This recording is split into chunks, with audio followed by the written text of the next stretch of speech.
What's up everyone? I'm making this video because the D.I.G.E website has received an update that changes the visuals and adds new features. It says on the changelog that the developer continues to work on adjusting the core algorithms and optimization plans. I will not cover that in this video. It is up to you to frequently visit the D.I.G.E website or whenever you do adjustments to your base to see if better optimizations have become available. But this video is mainly about the changes done to how the load cycling portion of the solution is being displayed here, because the visuals have changed a little bit and some people have also struggled to understand what the visuals are even talking about. So I just wanted to give an example. Note that there's a visual update since I'm not able to update the old video properly. I can't edit the old video, I can update a written guide, so it makes sense to just make a short video covering this change. For that, let's take a look at my ruling factory. Since the last video about D.I.G.E, I made adjustments that reduced my power consumption. As we can see, my power consumption went down from the 2300 something I was before to 2125. And therefore my D.I.G.E plan changed, but we will get to that in a moment. So I'm gonna type in I need 2125, the 200 from the pack are included. As you can guys now see, is it doesn't let me really do a lot on the right side anymore because the values are outdated and I have to recalculate by pressing on the calculate button. What else changed? Now, as some people have pointed out, there's several branches available. I'm gonna press on calculate for now, and you can now define a max amount of branches. With branches is basically meant the amount of oscillating batteries that are listed here. This is, for example, one branch. This is here, for example, two branches. So why does it make a difference? Now, solutions with more branches have the potential to save more wattage. It isn't doing that in this particular accident. In this situation for 2125, there's a solution where one branch is just really efficient. But multiple branches have the potential, when done right, to be even more efficient when you have the right target power that you're looking for.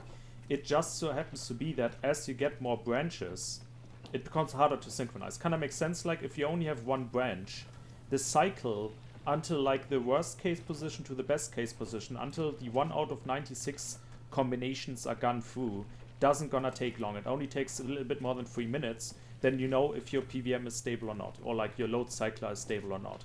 Obviously, the moment you add more branches, this changes, because now we have the situation that instead of having to wait for one cycle to complete, there are two load cyclers that are running at different intervals, 1 out of 128 batteries and 1 out of 324 batteries, that need to align. We see this here right near in this graph where the branch 1 keeps turning on, and then by the 5th time, branch 1 turns on, branch 2 turns on, but then it's also kinda offset by actually I said nonsense here. You basically see okay, this second branch turns on about every 2 dot something times the first branch turns on, and it obviously takes some time until we have the two branches synchronized again, which is why the period on this one takes over 6 hours.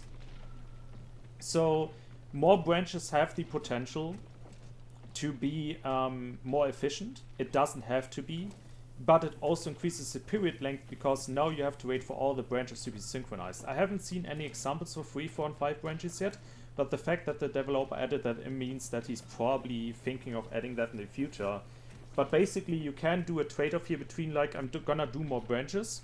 They may be more efficient, but I have to spend more time seeing if the system runs stable. And obviously, if you build more branches, it's gonna take more space than if you just build one branch. So I'm gonna stay to my one branch solution for now, because it's the best solution that the website can calculate for my current power need. And we will see something has changed in the visuals. This doesn't look like before. There is this so-called simple view that looks a little bit similar to how it previously looked, but there's now a blueprint view, which is basically a top-down perspective attempt of telling you where do I have to place what block, where it has which conveyor belt to go. And it tells you at the bottom here, okay, we need an input source. There are splitters that point into a certain direction. There are converters that are labeled M, which I assume probably because of to merge. merging, converging, more or less the same thing. There's our thermal output, that's the thermal bank. And the one thing that's a little bit complicated here is the recycle output.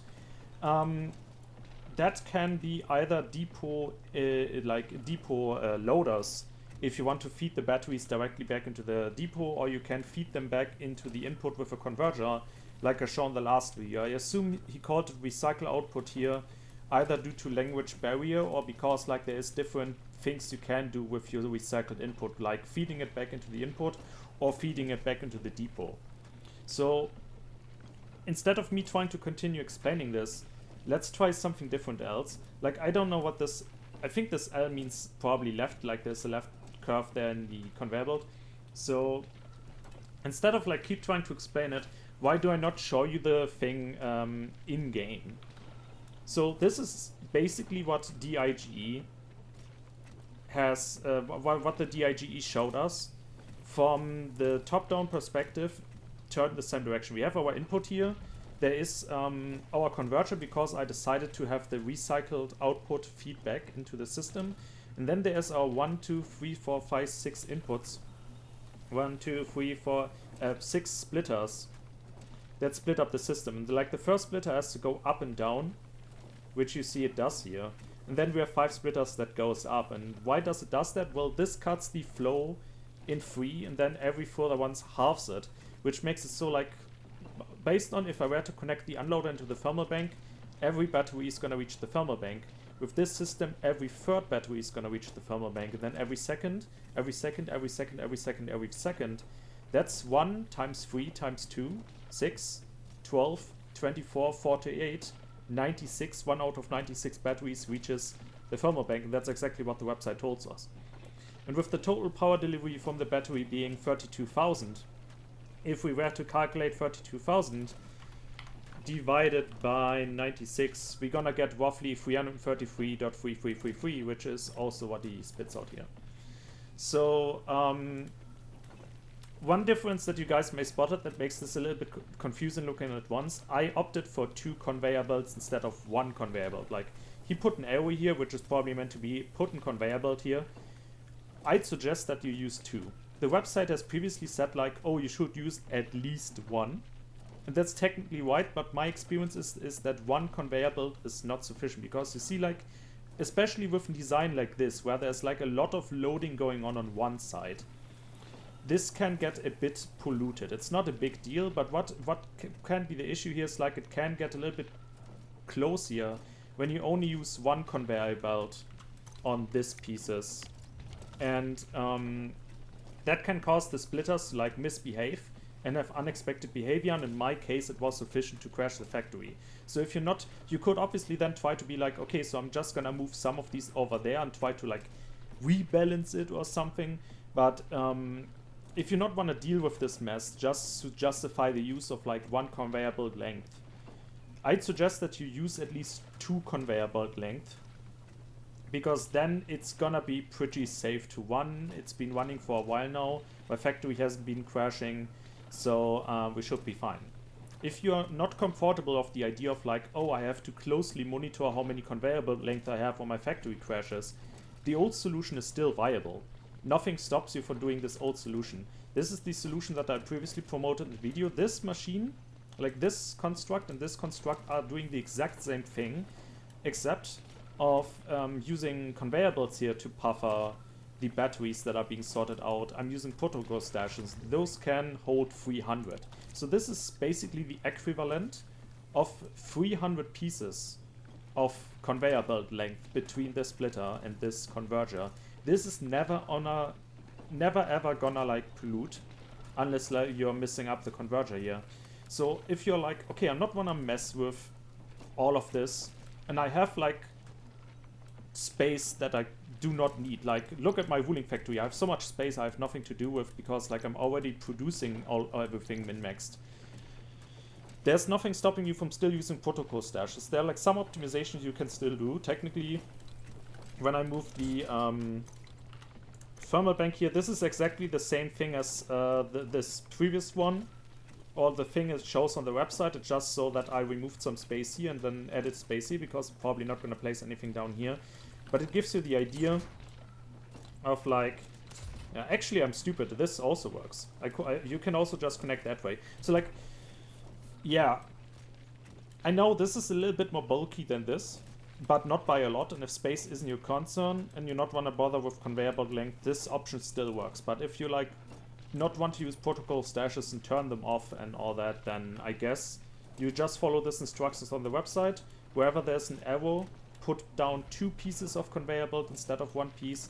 Then for the recycle output, either feed it back into like an depot loader like this, or use the converter and the depot unloader right in front of the depot unloader, similar to how I explained in my last video. And that way, yeah, you can implement D.I.G. in your base with the updated website design now. The written guide will be updated soon, or may already be updated by the time this video comes out.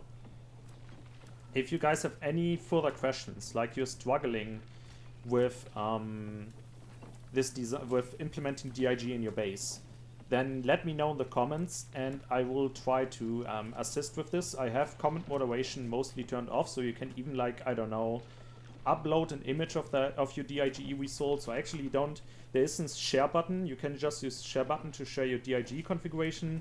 Perhaps you can even make a screenshot, upload it to like Imgur or the image uploader of your choice.